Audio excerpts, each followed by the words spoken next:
Një grafiti në Barcelonë që shfaq valixhet e udhëtimit në flak dhe mesazhin "Turizmi po vret këtë qytet" ka ndezur një diskutim për krizën e vazhdueshme të strehimit në qytet. Vepra e artit nga Rock Black Block thekson zhgënjimet e vendasve, të cilët fajsojnë turizmin për përkeqësimin e çështjes së strehimit, pasi banorët përballen me rritjen e qirave dhe mundësinë e kufizuar.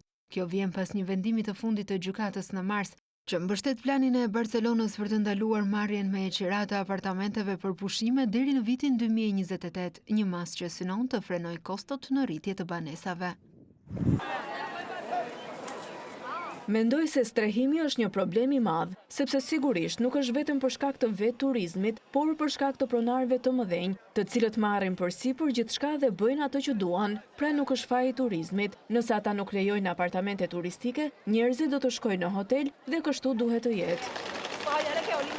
Barcelona, një nga qytetet që lufton se si të balancojë turizmin me nevojat lokale, planifikon të anulojë licencat e turizmit për qira të fatshkurtra, duke ndikuar tek mbi 10.000 apartamente. Vendimi vjen pas një dekreti rajonal të strehimit të miratuar në vitin 2023 në Spanjë, që u lejon bashkive të vendosin nëse do të përfshijnë banesat e pushimit në lejet e tyre të planifikimit.